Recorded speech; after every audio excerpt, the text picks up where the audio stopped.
The Bankrupt Bookseller. Books for prizes. A bachelor book lover is the most likable of all the species, and I have one who is a perfect example. Bland, urbane, and well informed, tolerant.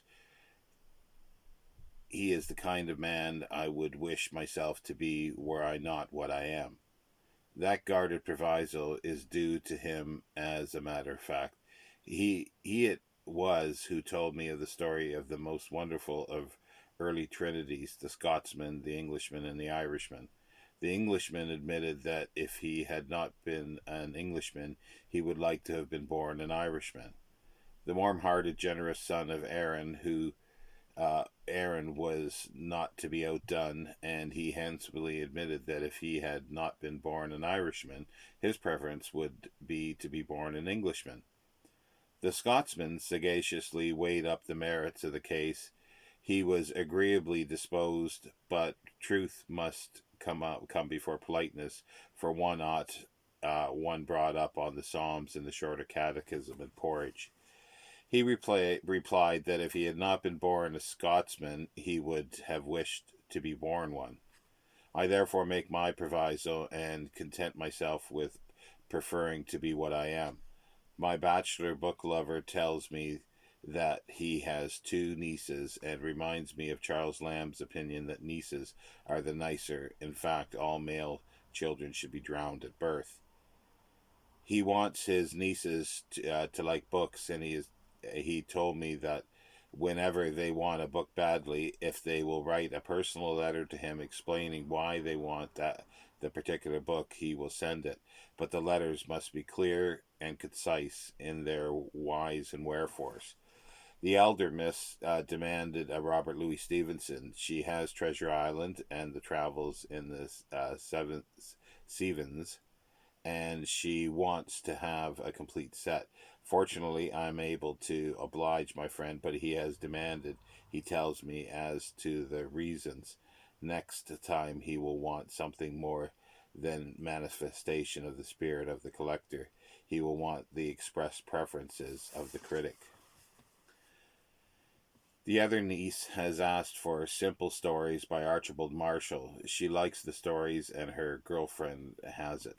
So I have been instructed to procure and post Simple Stories illustrated by George Morrow, published by Harrop, 7 shillings and sixpence net.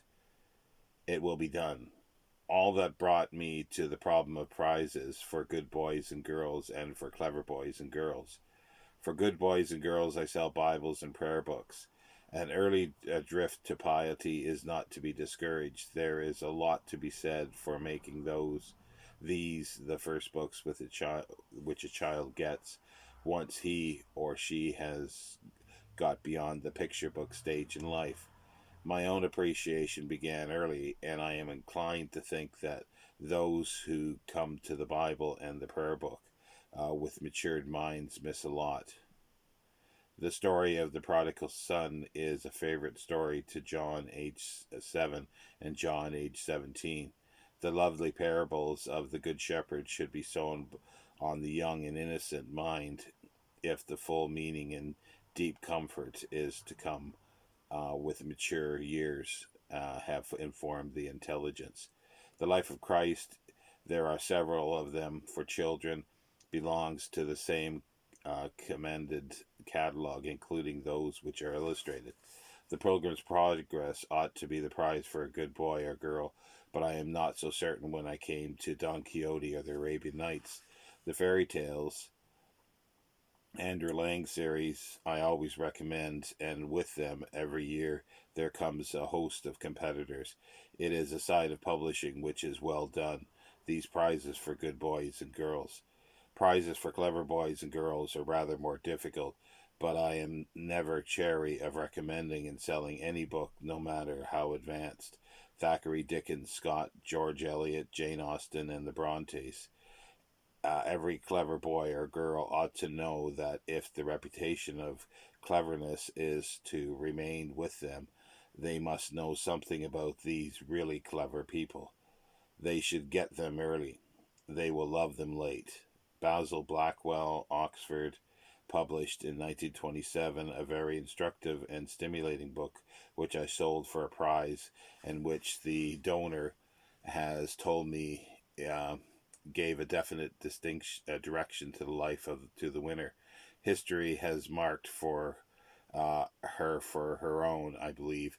The book is called The Curious Years, and the subtitle is History, Recent and Remote. The author is Jesse Rathbone. The price is 6 shillings. It never got any good reviews that I saw, but it is a good book for the prize nonetheless. It begins with the creation and goes down to 1900. The method is to link a name to a quotation, an event, and the date all together. Just at random, I take page 125 and learn from it that what the 17th century was, what a kaleidoscope is. Here are some of the names: Guy Fawkes, Mary de Medici, Gustave Afonsos, Oliver Cromwell, Richelieu and Mazarin, Judge Jeffreys and John Hampden, and Fahrenheit. Here are a couple of the quotations. Richelieu and the Merzin made France glorious. Men feared but did not love them. Lord Macaulay said of John Hampden, a great man who never sought or shunned greatness, who found glory only because glory lay in the path of duty. And here, to complete the picture of what the book is, are a few events. First, Eddystone Lighthouse built, Pilgrim Fathers sail for America. The first English newspaper, the Weekly Times, printed. Peter the Great came in disguise to Holland as a shipbuilder. I think The Curious Years is stimulating an original book. It will make an epic-making prize for a clever young person, and who knows where it may lead. Last year, I sold Napiers Battles in the Peninsula as a school prize, and this was very well received. John Murray publishes it, and the mention of his name reminds me once again of the Samuel Smiles books. They are good prizes. Macmillan's edition of Sir John Seeley's Expansion of England is the right kind of book for the donor of a prize. I have 2 Chattel Windus editions of Macaulay's history and a fine paper edition in 5 volumes. It awaits on my shelves. What the fine edition it is, from 500 to 600 pages in each volume, almost beautifully printed. Frankly, it is too much of a prize to sell. I will keep it. My cleverness, unrewarded at school, claims it now. One may make too much of young people. A Christmas book is a kind of prize book, but frankly, this Christmas present business makes me very ill. I am worried by all sorts of inquiries all day from persons who wished on the anniversary of the birth of Jesus Christ to give presents to their friends. They are not the gifts of the Magi. They are not the gifts of peace and goodwill upon earth, because they seem to be given grudgingly, unwillingly, reluctantly, meanly, and yet I suppose they do represent some slight expansion of good feeling, which the givers only feel at Christmas, which comes but once a year. I am told by a traveler for one of the less reputable book-selling firms that my experience is not new. Novice though I am to the book-selling business, I am, however, shocked at this revelation of human nature. The traveler tells me that the classic story in the books trade is the story of a man who approached a bookseller not as a tradesman but as a friend. He said to him, I have got to give a present to my brother-in-law, and I do not know what I can give him. He seems to have everything and is much better off than he ought to be, considering that he is only a blockhead.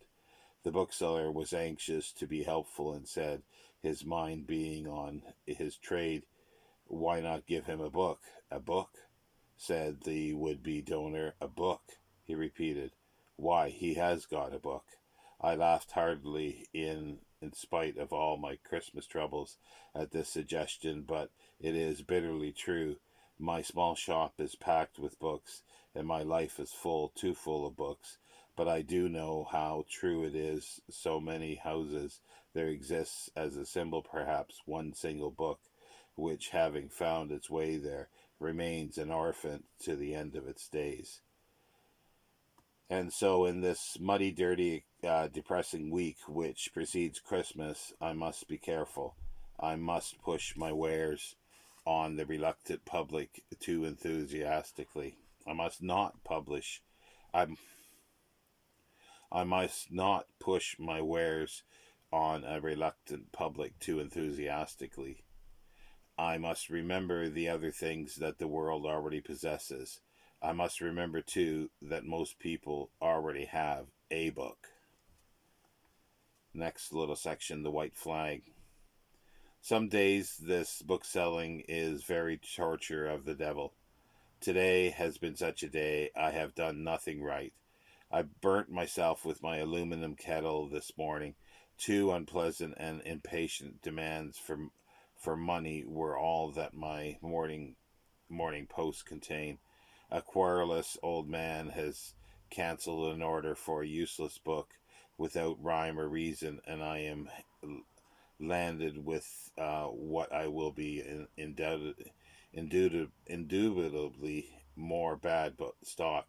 A miss, a minx, I might have written, tormented me about some novel she had heard at a tennis party, but she could neither tell me publisher, author, title, or give me an indication as to its contents. You ought to know if you are a bookseller. Everybody's reading it just now.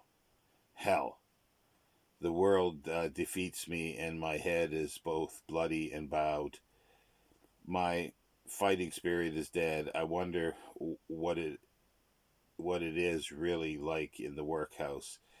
Is it so bad after all? Epictetus was the crippled slave of a brutal master, yet from his humiliations he extracted serenity. Could I?